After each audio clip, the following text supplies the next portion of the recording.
Hi hello ನಮಸ್ಕಾರ ಸ್ನೇಹಿತರೆ. ಕೊನೆಗೂ ಇಲ್ಲಿ ವಿವೇಕ್ ಗೌರಿ ತನ್ನ ಹೆಂಡತಿ ಅಂತ ಒಪ್ಕೊಂಡ್ರೆ ಬಿಟ್ರೆ ಅನಿಕೆ ಜೈಲುಪಾಲ ಆದ್ರೆ ಏನಾಯ್ತು, ಏನ್ ಕತೆ, ಇದು ಎಲ್ಲವನ್ನ ಕೂಡ ತಿಳ್ಕೋಬೇಕು ಅಂದ್ರೆ ಈಗಲೇ ನಮ್ಮ ಈ ಚಾನಲ್ನ ಸಬ್ಸ್ಕ್ರೈಬ್ ಮಾಡಿ, ಹಾಗೆ ಒಂದು ವಿಡಿಯೋವನ್ನು ಪೂರ್ತಿಯಾಗಿ ನೋಡೋದನ್ನ ಯಾವುದೇ ಕಾರಣಕ್ಕೂ ಕೂಡ ಮರಿಬೇಡಿ.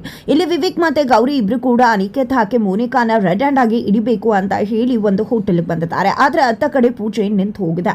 ಕರಿಮಣಿ ಶಾಸ್ತ್ರದ ದಿನ ಕೂಡ ಈಕೆ ಎಲ್ಲೋ ಹೋಗಿದ್ದಾಳೆ ಅಂತ ಹೇಳಿ ವಿವೇಕ್ ಅಮ್ಮ ಸರಿತಾ ಅವರು ಕೆಂಡ ಕಾರ್ತಾರೆ. ಇತ್ತ ಕಡೆ ಅಪ್ಪ ಅಮ್ಮ ದೊಡ್ಡಮ್ಮ ಎಲ್ಲರೂ ಕೂಡ ಎಲ್ಲಾ ಕಡೆ ಗೌರಿಯನ್ನ ಹುಡುಕ್ತಾರೆ. ಬಟ್ ಗೌರಿ ಎಲ್ಲೂ ಕೂಡ ಕಾಣಿಸ್ತಿಲ್ಲ.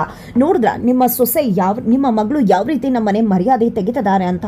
ನಿನ್ನೆ ಮೀಡಿಯಾದವ್ರನ್ನ ಕರೆಸಿ ನಮ್ಮ ಮನೆ ಮರ್ಯಾದೆ ತೆಗೆದ್ರೆ ಇವತ್ತು ಜನಗಳು ಎಲ್ಲರೂ ಕೂಡ ಬಂದಿದ್ದಾರೆ. ಕರಿಮಣಿ ಶಾಸ್ತ್ರ ನಡೀತದೆ. ಇಂಥ ಸಂದರ್ಭದಲ್ಲಿ ಆಕೆ ಎತ್ತು ಹೋಗಿದ್ದಾಳೆ ಅಂತ ಎಷ್ಟು ಬೇಜವಾಬ್ದಾರಿತನ ಇರ್ಬೋದು, ಎತ್ತು ಕಾಣಿಸ್ತದೆ ಇಲ್ಲಿ ಅಂತ ಸರಿತಾ ಅವ್ರು ಹೇಳ್ತಾರೆ. ದಯವಿಟ್ಟು ನಮ್ಮ ಮಗಳ ಬಗ್ಗೆ ಆ ರೀತಿ ಮಾತಾಡಬೇಡಿ. ಹೌದು, ನಮ್ಮ ಮಗಳು ಕಾಣಿಸ್ತಿಲ್ಲ, ಎತ್ತು ಹೋಗಿದ್ದಾಳೆ. ಬಟ್ ಅವಳು ಹೋಗಿದ್ದಾಳೆ ಅಂದ್ರೆ ಅದಕ್ಕಿಂತ ದೊಡ್ಡ ವಿಷಯ ಏನೋ ಇರಬಹುದು. ದಯವಿಟ್ಟು ನಮ್ಮ ಮಗಳ ಬಗ್ಗೆ ಆ ರೀತಿ ಮಾತನಾಡಬೇಡಿ ಅಂತ ಹೇಳಿ ಇಲ್ಲಿ ವೀರಣ್ಣ ಅವರು ತಿಳಿಸ್ತಾರೆ. ಜೊತೆಗೆ ಈ ಕಡೆ ಅತ್ತೆ ಮಾವ ಕೂಡ ದಯವಿಟ್ಟು ಸರಿತಾ ಸುಮ್ಮನಿರು, ಏನೋ ಇರಬಹುದು ವಿಷಯ. ಹೌದು, ವಿವೇಕ್ ಇಲ್ಲಿ ಕಾಣಿಸ್ತಿಲ್ಲ ಅಂದಾಗ ವಿವೇಕ್ ಎಲ್ಲೂ ಹೋಗಿರೋದಕ್ಕೆ ಸಾಧ್ಯನೇ ಇಲ್ಲ. ವಿವೇಕ್ ನನ್ನ ಮಗ, ನನ್ನ ಹತ್ರ ಏನೂ ಹೇಳಿದೆ ಎಲ್ಲೂ ಹೋಗೋದಿಲ್ಲ, ನನ್ನ ಮಗ ಇಲ್ಲೇ ದೇವಸ್ಥಾನದ ಒಳಗಡೆನೆ ಇರ್ತಾನೆ ಅಂತ ಸರಿತಾ ಅವರು ಹೇಳ್ತಾರೆ. ನಂತರ ಕಾಲ್ ಮಾಡ್ತಾರೆ. ಅಲ್ಲೇ ಒಂದು ಗೋಡೆ ಮೇಲೆ ಒಂದು ಕಾಂಪೌಂಡ್ ಮೇಲೆ ಅವರ ಫೋನ್ ಇಟ್ಟಿರ್ತಾರೆ. ವಿವೇಕ್ ಇಟ್ಟು ಹೋಗಿರ್ತಾರೆ. ಅಲ್ಲೇ ಒಂದು ಫೋನ್ ರಿಂಗ್ ಆಗ್ತಿರುತ್ತೆ. ಅದನ್ನ ನೋಡಿದೆ ವಿವೇಕ್ ಫೋನ್ ಇಲ್ಲೇ ಇದೆ, ವಿವೇಕ್ ಕೂಡ ಕಾಣಿಸ್ತಿಲ್ಲ ಅಂತಾರೆ. ಈ ಕಡೆ ಸರಿತಾ ಅವರು ನೋಡಿದ ನನ್ನ ಮಗ ಕೂಡ ಎದ್ದು ಹೋಗಿದ್ದಾನೆ, ಏನಾಗ್ತಿದೆ ಇಲ್ಲಿ ಅಂತಾನೆ ಗೊತ್ತಾಗ್ತಿಲ್ಲ. ಕರಿಮಣಿ ಶಾಸ್ತ್ರ ಆಗ್ಬೇಕಾಗಿತ್ತು, ಇಷ್ಟೆಲ್ಲ ನಡೀತಿದೆ, ಇರ್ಬೇಕಾದವ್ರೆ ಇಲ್ಲ, ಇಲ್ಲಿ ಇರೋದ್ರಲ್ಲಿ ಅರ್ಥನೇ ಇಲ್ಲ, ಮನೆಗೆ ಹೊರಟು ಬಿಡೋಣ ಅಂತ ಹೇಳ್ತಾರೆ. ಏನ್ ಮಾತಾಡ್ತಿದ್ಯಾ ಸರಿತಾ ನೀನು, ಈಗ ನಿನ್ನ ಮಗ ಕೂಡ ಕಾಣಿಸ್ತಿಲ್ಲ, ಎಲ್ಲಿ ಹೋಗಿದ್ದಾರೆ ಇಬ್ರು ಕೂಡ ಅನ್ನೋದನ್ನ ತಿಳ್ಕೊಬೇಕಲ್ವಾ ಅಂತ ಅತ್ತೆ ಮಾವ ಹೇಳ್ತಾರೆ. ಅಷ್ಟರಲ್ಲಿ ಕಾರ್ ಡ್ರೈವರ್ ಬಂದಿದ್ದೆ. ನಾನು ವಿವೇಕ್ ಸರ್ ಮತ್ತೆ ಗೌರಿ ಮೇಡಮ್ ಹೋಗೋದನ್ನ ನೋಡಿದೆ. ಊರೇ ಬಂದಿದ್ರು ನನ್ನ ಕಾರ್ ಹತ್ರ. ನಾನೇ ನಿಮ್ಮ ಜೊತೆ ಡ್ರೈವರ್ ಆಗಿ ಬರ್ತೀನಿ ಅಂದೆ. ಇಲ್ಲ, ಪರ್ಸನಲ್ ವಿಷಯ ಇದೆ, ನೀವು ಬರೋದು ಬೇಡ ಅಂತ ಅವರಿಬ್ರು ಜೊತೆಯಾಗಿ ಕಾರಲ್ಲಿ ಹೊರಟ್ರು ಅಂತ ಹೇಳ್ತಾರೆ. ಈ ಒಂದು ಮಾತನ್ನ ಕೇಳಿದಂತ ಸರಿತಾ ಅವ್ರಿಗೆ ಅದನ್ನ ಸಹಿಸೋಕ್ಕಾಗೋದಿಲ್ಲ. ನೋಡಿದ್ಯಾ ಸರಿತಾ, ಈಗ ಮಗ ಸೊಸೆ ಇಬ್ರು ಕೂಡ ಜೊತೆಯಾಗೆ ಹೋಗಿದ್ದಾರೆ. ಇಬ್ರು ಜೊತೆಯಾಗೆ ಹೋಗಿದ್ದಾರೆ ಅಂದ್ರೆ ಏನೋ ಇಂಪಾರ್ಟೆಂಟ್ ಕೆಲಸ ಇದೆ ಅಂತ ತಾನೆ, ಅದಕ್ಕೆ ತಾನೇ ಹೋಗಿರ್ತಾರೆ, ಏನೋ ಇರಬಹುದು, ಕಾದ್ ನೋಡೋಣ ಅಂತ ಹೇಳಿ ಅತ್ತೆ ಮಾವ ಹೇಳ್ತಾರೆ.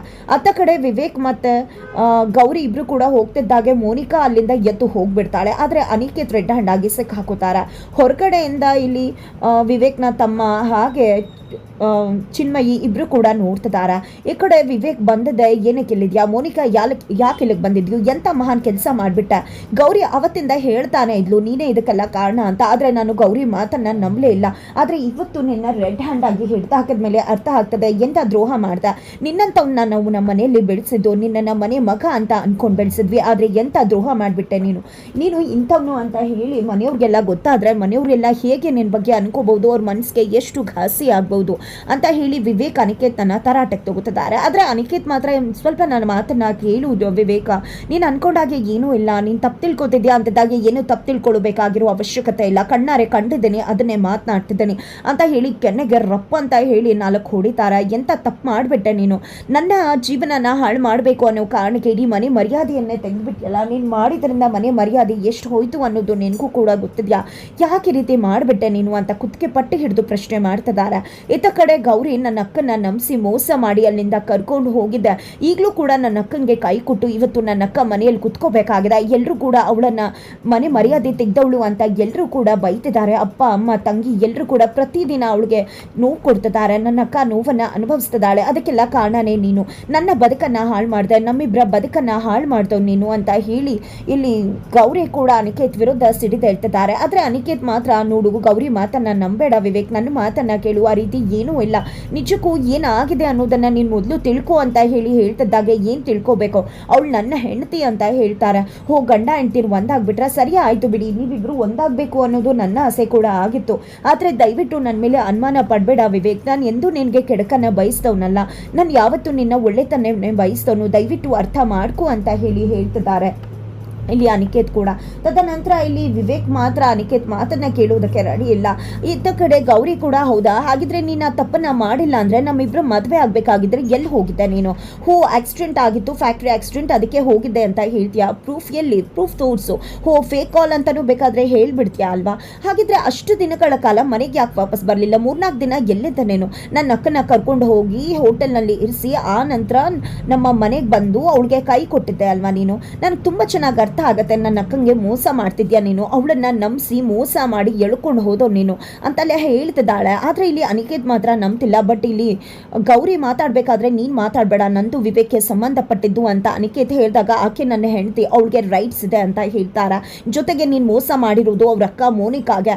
ಪಾಪ ಹುಡುಗಿಗೆ ಮೋಸ ಮಾಡಿಬಿಟ್ಟಿಯಲ್ಲ, ಈ ರೀತಿ ನಂಬಿಸಿ ಯಾಕೆ ಮೋಸ ಮಾಡ್ದೆ, ನನ್ನ ಬದುಕನ್ನು ಯಾಕೆ ಹಾಳು ಮಾಡಿದೆ, ಇಷ್ಟು ದಿನ ನನ್ನ ಹೆಂಡತಿನೇ ತಪ್ಪು ಮಾಡಿದಾಳೆ ಅಂತ ಅಂದ್ಕೊಂಡಿದ್ದೆ. ಅವಳು ಎಷ್ಟು ಬಾರಿ ನಿನ್ನ ಬಗ್ಗೆ ಕೂಡ ಹೇಳಿದ್ದು, ಆದರೂ ಕೂಡ ಅವಳು ಮಾತನ್ನು ನಂಬಲಿಲ್ಲ ನಾನು ಅಂತ ಮತ್ತೆ ಮತ್ತೆ ವಿವೇಕ್ ಹೇಳ್ತಿದ್ದಾರೆ. ಇದ್ದ ಕಡೆ ನಾನು ತಪ್ಪೇ ಮಾಡಿಲ್ಲ, ಇದೆಲ್ಲದಕ್ಕೂ ಕೂಡ ಕಾರಣನೇ ಈ ಗೌರಿ ಮತ್ತು ಅವ್ರ ಅಕ್ಕ. ನಾನು ಏನು ತಪ್ಪು ಮಾಡಿಲ್ಲ ಅಂತಿದ್ದಾಗೆ ಗೌರಿ ಹೋಗಿದೆ ಹಿಗ್ಗಾಮುಗ್ಗ ಕೆನ್ನೆಗೆ ರಪ್ ರಪ್ ರಪ್ ಅಂತ ಹೇಳಿ ಕಪಾಳಕ್ಕೆ ಬಾರಿಸ್ಬಿಡ್ತಾಳೆ ಅನಿಕೇತ್ಗೆ. ಆದರೆ ಅನಿಕೇತ್ ಮಾತ್ರ ನಾನು ತಪ್ಪು ಮಾಡಿಲ್ಲ, ಮೋನಿಕಾ ತಪ್ಪು ಮಾಡಿದಾಳೆ, ಅದಕ್ಕೆ ಇಲ್ಲಿಂದ ಎಸ್ಕೇಪ್ ಆದ್ಲು. ಆದರೆ ನಾನು ಇಲ್ಲೇ ಇದ್ದೀನಿ, ನಾನು ಕೂಡ ಎಸ್ಕೇಪ್ ಆಗಬಹುದಿತ್ತಲ್ವಾ, ನಾನು ಯಾಕೆ ಎಸ್ಕೇಪ್ ಆಗಲಿಲ್ಲ, ಅಲ್ಲೇ ತಿಳ್ಕೊಳ್ಳಿ ನಾನು ತಪ್ಪು ಮಾಡಿಲ್ಲ ಅಂತ. ನೋಡು ವಿವೇಕ್, ನಾನೇನು ಇಲ್ಲಿಗೆ ಬೇಕು ಅಂತ ಬಂದಿದ್ದಲ್ಲ, ಇಲ್ಲಿ ಮೋನಿಕಾ ಮೆಸೇಜ್ ಮಾಡಿ ಕಾಲ್ ಮಾಡಿದ್ಲು, ಅದಕ್ಕೋಸ್ಕರ ಇಲ್ಲಿಗೆ ಬಂದೆ ಅಂದಾಗ ನಿನಗೆ ಯಾಕೆ ಮಾಡಬೇಕಾಗಿತ್ತು, ಅಲ್ಲಷ್ಟು ಜನ ಇದ್ರಲ್ವಾ, ಯಾರಿಗಾದ್ರೂ ಮಾಡಬಹುದಿತ್ತಲ್ವಾ ಅಂತ ವಿವೇಕ್ ಹೇಳ್ತಾರೆ. ನನಗೂ ಕೂಡ ಗೊತ್ತಿಲ್ಲ, ಆದರೆ ನನಗೆ ಮಾಡಿದ್ಲು, ನಾನು ಏನೋ ವಿಷಯ ಇರಬಹುದೇನೋ, ಎಲ್ಲರೂ ಮುಂದೆ ಹೇಳ್ಕೊಳಕ್ಕೆ ಆಗೋದಿಲ್ವೇನೋ, ಹಾಗಾಗಿ ನನಗೆ ಕಾಲ್ ಮಾಡಿದಾಳೆ ಅಂತ ಅಂದ್ಕೊಂಡು ಅವಳಿಗೆ ಏನಾದರೂ ಹೆಲ್ಪ್ ಆಗ್ಬೋದೇನೋ ಅಂದ್ಕೊಂಡು ನಾನು ಇಲ್ಲಿಗೆ ಬಂದೆ. ಆದರೆ ಈ ರೀತಿ ಆಗುತ್ತೆ ಅಂತ ಖಂಡಿತ ನಾನು ಅಂದ್ಕೊಂಡಿರಲಿಲ್ಲ. ನಿಜ ಹೇಳಬೇಕು ಅಂದರೆ ಇಲ್ಲಿ ನಾನು ಬಂದಿದ್ದಲ್ಲ, ಆಕೆ ನನ್ನನ್ನು ಕರೆಸ್ಕೊಂಡಿದ್ದು ಅಂತ ಹೇಳ್ತಿದ್ದಾಗೆ ಗೌರಿ ಕೋಪ ಎಲ್ಲಿರುತ್ತೋ, ಸಿಟ್ಟು ಎಲ್ಲಿರುತ್ತೋ ಹೋಗ್ಬಿಟ್ಟು ಮತ್ತೆ ಬಾರಿಸ್ತಾಳೆ, ಕುತ್ತಿಗೆ ಪಟ್ಟಿ ಹಿಡ್ಕೋತಾಳೆ, ಕಪ್ಪಾಳಿಗೆ ಬಾರಿಸಿ ನನ್ನ ಅಕ್ಕಂಗೆ ದ್ರೋಹ ಮಾಡಬೇಕು ಅಂದ್ಕೊಂಡಿದ್ಯಾ ನೀನು, ನನ್ನ ಅಕ್ಕಂಗೆ ಮೋಸ ಮಾಡಿ ಇವತ್ತು ಅದನ್ನು ಉಲ್ಟಾ ಮಾಡ್ತಿದ್ಯಾ ಅಂತ ಕೇಳ್ತಿದ್ದಾಗನೇ ಇಲ್ಲಿ ಗೌರಿ ವಿರುದ್ಧ ತಿರುಗಿ ಬೀಳ್ತಾರೆ ವಿವೇಕ್. ಇಷ್ಟೊತ್ತು ಗೌರಿನೇ ಸರಿ, ಗೌರಿ ನನ್ನ ಹೆಂಡತಿ, ಆಕೆ ಸುಳ್ಳೆ ಹೇಳಿಲ್ಲ, ಮೋನಿಕಾಗೆ ಅನಿಕೇತಿಂದ ಅನ್ಯಾಯ ಆಗಿದೆ ಅಂತ ಹೇಳ್ತಿದ್ದಂಥ ವಿವೇಕ್ ಯಾವಾಗ ಇಲ್ಲಿ ಅನಿಕೇತ ನಾನು ತಪ್ಪು ಮಾಡಿಲ್ಲ, ಮೋನಿಕಾ ನನ್ನನ್ನು ಕರೆಸ್ಕೊಂಡು ಫೋನ್ ಕೂಡ ಬಂದಿದೆ ನೋಡುವಂಥ ಸಾಕ್ಷಿ ತೋರಿಸಿದ್ದೆ ತಡ ವಿವೇಕ್ ಆಲ್ರೆಡಿ ಗೌರಿ ವಿರುದ್ಧ ತಿರುಗ್ತಾರ. ಇತ್ತ ಕಡೆ ಗೌರಿ ಏನು ಮಾಡ್ತಿದ್ರ ವಿವೇಕ್ ನೀವು ಅಂದಾಗ ನಾನು ಕರೆಕ್ಟಾಗಿ ಹೇಳ್ತಿದ್ದೀನಿ, ನೀವು ನನ್ನ ತಮ್ಮನ ಮೇಲೆ ಕೈ ಮಾಡಬೇಕಾಗಲ್ಲ. ನಿಜ ಹೇಳಬೇಕು ಅಂದರೆ ಮೋನಿಕಾನೇ ಇವನನ್ನು ಇಲ್ಲಿಗೆ ಕರೆಸ್ಕೊಂಡಿದ್ದು. ನಿಜವಾಗ್ಲೂ ನಿಮ್ಮ ತಂಗಿ ಅಕ್ಕ ತಪ್ಪು ಮಾಡಿದಾಳೆ, ಅದಕ್ಕೆ ಹೆದರ್ಕೊಂಡು ಓಡೋದ್ಲು. ಆದರೆ ಅನಿಕೇತ್ ಕೂಡ ಓಡ್ ಹೋಗ್ಬೋದಿತ್ತಲ್ವ, ಆದರೂ ಅನಿಕೇತ್ ಹೋಗದೆ ಇಲ್ಲೇ ಯಾಕಿದ್ದಾನೆ, ನಾವು ಕೇಳೋ ಎಲ್ಲ ಪ್ರಶ್ನೆಗಳಿಗೂ ಯಾಕೆ ಉತ್ತರ ಕೊಡ್ತಿದ್ದಾನೆ, ಅಲ್ಲೇ ಗೊತ್ತಾಗತ್ತಲ್ವ ಅವನು ತಪ್ಪು ಮಾಡಿಲ್ಲ ಅಂತ ವಿವೇಕ್ ಹೇಳಿದ ತಕ್ಷಣ ನಿಜಕ್ಕೂ ಗೌರಿ ಶಾಕ್ ಆಗ್ತಾಳೆ. ಬಟ್ ಅನಿಕೇತ್ ತಾನು ಗೆದ್ದೆ ಅಂತ ಬೀಗ್ತಿದ್ದಾರೆ. ಇಲ್ಲಿ ಗೌರಿ ದಯವಿಟ್ಟು ಅರ್ಥ ಮಾಡ್ಕೊಳ್ಳಿ, ಯಾಕೆ ಈ ರೀತಿ ನಡ್ಕೋತಾ ಇದ್ರೆ ಅವ್ನ ಮಾತನ್ನ ನಂಬೇಡಿ ಅಂತ ಹೇಳ್ತಿದ್ರೆ ನನಗೆ ಅರ್ಥ ಆಗತ್ತೆ ಯಾರು ಸುಳ್ಳು ಹೇಳ್ತಾರೆ, ಯಾರು ನಿಜ ಹೇಳ್ತಿದ್ದಾರೆ ಅನ್ನೋದು. ಅಷ್ಟು ದಡ್ಡ ಅಲ್ಲ ನಾನು ಯಾರನ್ನೋ ನಂಬೋದಕ್ಕೆ. ಇಲ್ಲಿ ಅನಿಕೇತ್ ತಪ್ಪು ಮಾಡಿಲ್ಲ ಅಂತಾನೆ ವಿವೇಕ್ ಹೇಳ್ತಾರೆ. ಹಾಗಂದ್ ಮಾತ್ರಕ್ಕೆ ಇಲ್ಲಿ ಗೌರಿ ಸುಮ್ಮನೆ ಬಿಟ್ಬಿಡ್ತಾಳ ಇಲ್ಲಿ ಅನಿಕೇತ್ನ, ಖಂಡಿತ ಅಲ್ಲ. ಅಲ್ಲಿ ಮೋನಿಕಾ ಪ್ರೆಗ್ನೆಂಟ್ ಆಗ್ತಿದ್ದಾಗ ಇಲ್ಲಿ ಅನಿಕೇತ್ ಬಂಡವಾಳ ಹೊರಗಡೆ ಬೀಳುತ್ತೆ. ಹೊರಗಡೆ ಬೀಳೋದ್ರ ಮುಖಾಂತರ ಮೋನಿಕಾ ಹಾಗೆ ಅನಿಕೇತ್ ಇಬ್ಬರ ಮದುವೆಯನ್ನ ಇಲ್ಲಿ ಗೌರಿ ಹಾಗೆ ವಿವೇಕ್ ಮುಂದೆ ನಿಂತು ಮಾಡಿಸ್ತಾರೆ. ಬಟ್ ಹೇಗೆ ಎಂತೂ ಇದೆಲ್ಲವನ್ನ ಕೂಡ ತಿಳ್ಕೋಬೇಕು ಅಂದ್ರೆ ಮುಂದಿನ ವಿಡಿಯೋಗೆ ವೀಚ್ ಮಾಡುತ್ತಾನೆ.